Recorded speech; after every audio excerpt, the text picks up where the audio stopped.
Good morning, eighth graders. We're coming to the end of chapter 28, so I thought I'd talk to you a little bit. One of the things that I like about chapter 28 is that I was alive during all of chapter 28. So today, I'll give you a little bit about what I remember as a kid. I was born in 1959, so I was about 5 or 6 years old when the Vietnam War began. And I remember everything pretty much that the chapter talks about. First thing I want to show you is because it was the Cold War and we've been talking about the Vietnam War, I want to show you a weapon that was the weapon of choice by the Viet Cong and the North Vietnamese. This is this is an AK-47. Fires a 7.26 or 7.62 round, and this is one of the best rifles that was ever built by any country. Um, and it's easy to pop off the magazine there. You can see the bullets inside there. And so, yeah, this was the weapon of choice of the North Vietnamese and the Viet Cong. And it's a very fun gun to shoot as well. So that actually is my son's AK-47, made in Serbia, of all places. I have one that was made in the United States. I'll just tell you a little bit about Vietnam, what it was like growing up. What a lot of people don't realize was at the beginning of the Vietnam War, it was a popular war. People opposed communism. The government had the support of the people. And for the first few years, 2 or 3 years, the Vietnam War was actually a fairly popular war. It was, on college campuses by about 1966, 67, it was getting unpopular because young people were the ones who were fighting and dying over there.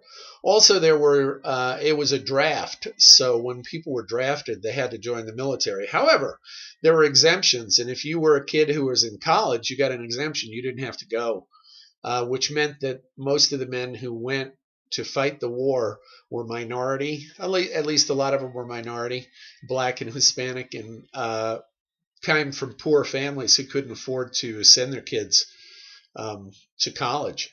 And so a lot of the fighting that was being done over in Vietnam was from the lower economic classes of the United States. So a lot of people said that wasn't fair. Wealthy people, their kids didn't have to go, but the poor people's kids did the fighting and dying over there. Um, the government lied to us during the Vietnam War. We didn't know it at the time, at the beginning. They came out with a lot of propaganda to show that we were winning the war. Every night on the news, we had an old black and white television, and back then it was a new black and white television. And we'd watch Walter Cronkite and watch the news, and they'd give a report about the Vietnam War every night. And it seemed like we were winning the war. Well, this went on for quite some time, and then in 1968, the communists launched the Tet Offensive, which was the turning point of the war. They were hoping to militarily defeat the United States in South Vietnam. Unfortunately for them, it was a disaster. They were slaughtered. They lost every battle. They lost hundreds of thousands of men, lots of equipment, and we won. The United States won that particular phase of the war. The problem was when the communists struck, they surprised us. And they struck all across South Vietnam, including in Saigon. They took over part of the American embassy. And after 3 full years of fighting, all of a sudden we realized we were no closer to winning this war than when we had begun 3 years earlier. So the American people began to question why we were in Vietnam. It was an election year. And in Chicago in 1968, there were riots at the Democratic National Convention. Because you got to remember, the president at the time was Lyndon Johnson. He was a Democrat. And so the Democratic Party and Johnson got blamed for the blood on the Vietnam War. And it was at that point that a lot of the protests really got big, really, really big protests. At the same time, there were a lot of civil rights protests led by men like Martin Luther King Jr. and Jesse Jackson and so forth. And all of a sudden, by about 1967, 68, 69, right in that period, all these protest movements just exploded all over the country, and there was rioting and all sorts of stuff. Well, Lyndon Johnson decided he didn't want to be president anymore. So Hubert Humphrey was the Democratic candidate. Richard Nixon was the candidate for the Republican Party, and he won the election. And Richard Nixon promised America that he would Vietnamize. In other words, there'd be Vietnamization of the war. In other words, we would turn the war over to South Vietnam and withdraw our American troops little by little.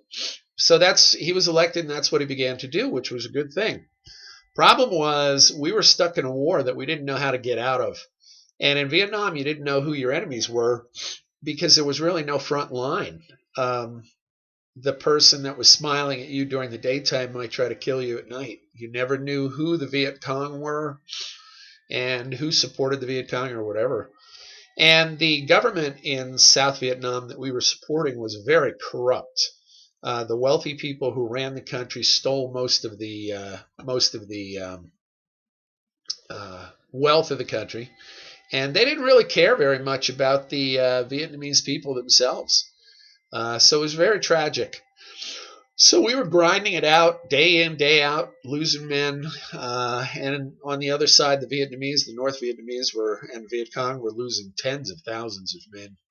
It was bloody and it was nasty and it was getting violent here in the United States. It was splitting the country. It was ripping it apart.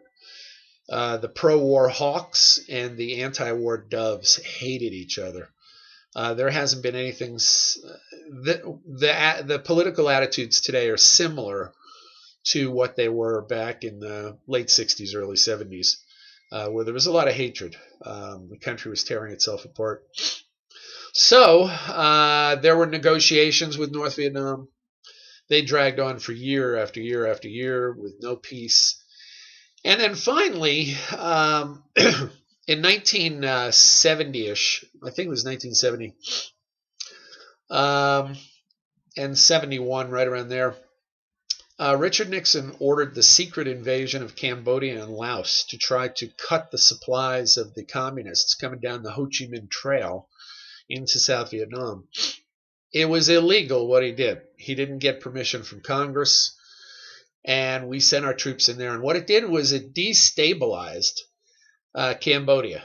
Cambodia had been a neutral country that had a pretty good government. They did have communists that lived there and wanted to take over. And by moving into Cambodia, we basically destroyed the government that was there, and it opened up the opportunity for the communists to take over, which they did by 1973. And the dictator there was named Pol Pot, and he wound up killing probably about a quarter to a third of all of the Cambodian population. It was the greatest percentage of genocide in world history, I believe. Over 2 million people were killed. Cambodians were killed by other Cambodians.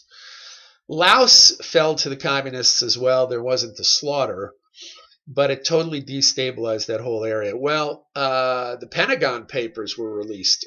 Some journalists found out about what had happened and that it was illegal, so they released the Pentagon Papers, which shocked the American people. And we realized that our government had been totally lying to us, that they had done a lot of dirty things. There were atrocities that American troops had done in Vietnam that were revealed to the press and to the American people. It was terrible. Returning Vietnam soldiers at the airports, people would spit on them and jeer them and tell them they were baby killers and stuff. It was really, really, really sad. Well, finally in 1972, we began negotiating. What we were doing was bombing from the air. We were bombing North Vietnam and the Viet Cong. We used a thing called Agent Orange, which was a defoliant. It destroyed the jungle, but it also caused cancer. We didn't know it at the time. It caused cancer. And we used that to try to fight the communists. 1972, Nixon increased the bombing of North Vietnam. What would happen would be we'd bomb them for a while, then they'd agree to negotiate, and then we'd stop bombing, and then we would bomb them again, and then they'd agree to come back to the peace table and all that. It just went back and forth for years and years and years. Finally, in 1972, Nixon said, enough's enough. We're going to bomb you big time. So we started pounding them from the air with B-52s and other planes. And finally, the North Vietnamese said, okay, finally, we will come back to the peace table and have peace. So in January 1973, in Paris, the Paris Peace Agreement, the North Vietnamese, the Viet Cong, the South Vietnamese, and the United States signed a peace treaty ending the Vietnam War. 2 years later, North Vietnam invaded South Vietnam and destroyed the country. And today, Vietnam is united as one nation. Ho Chi Minh is the George Washington of Vietnam.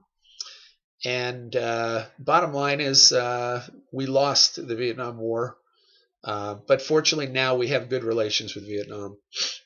Later in the book, later in the chapter, it talks about Nixon going to China.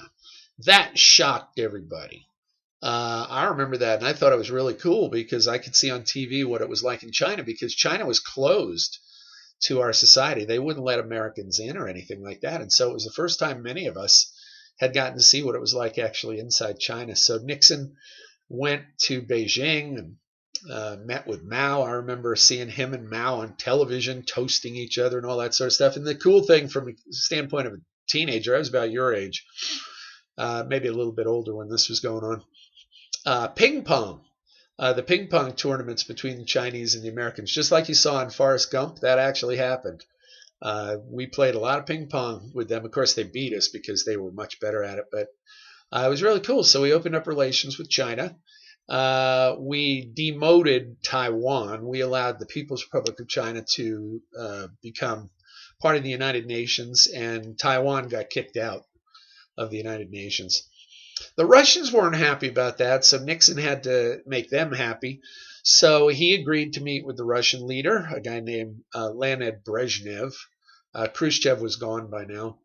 And Brezhnev and Nixon met, and they met in Moscow, and there were cultural exchanges and sports exchanges like hockey and basketball and things like that. We saw a lot of grain. They needed that desperately because they had had some shortages, droughts, and so forth.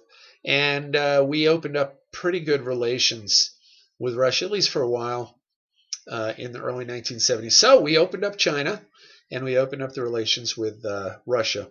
In the Middle East, Israel had fought a couple of wars, 1967, the Six-Day War, 1973, the Yom Kippur War, I think it was 73. And Israel won both those wars, but it made the Arabs angry that we supported Israel.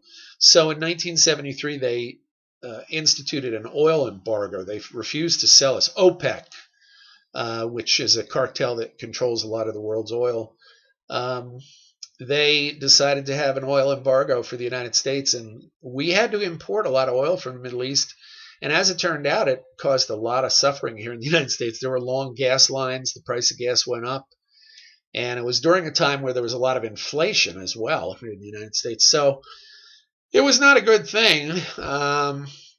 Eventually, we were able to patch things up with the Arab world, most of the Arab world. But even to this day, a lot of Arabs resent the United States for supporting Israel. That period was an interesting period to be growing up. Definitely remember my parents supported the Vietnam War. We hated the hippies. We hated the protesters, the anti-war protesters. I know my parents hated them. Hippies were miserable people. They were usually spoiled rich kids, and they were very selfish, nasty. Remember, I grew up in New York City, so I saw a lot of hippies, and they were very nice, very, very nasty people, most of them. Not very friendly at all. And so my parents, they were in support of the war. I was disappointed that we lost the war. By that time, I was, 16 years old when South Vietnam fell. And I look back on it as a sad chapter in American history. But I also say that now that I'm older, I understand why the communists fought us and why they called us imperialists. And I understand why Ho Chi Minh is such a hero over there. I get it. I understand. It's a war we probably never should have fought. So anyhow, you guys be good, and good luck in the upcoming tests. We'll try to have the test later this week. All right, I'll do some review with you guys. All right, thanks a lot. Bye.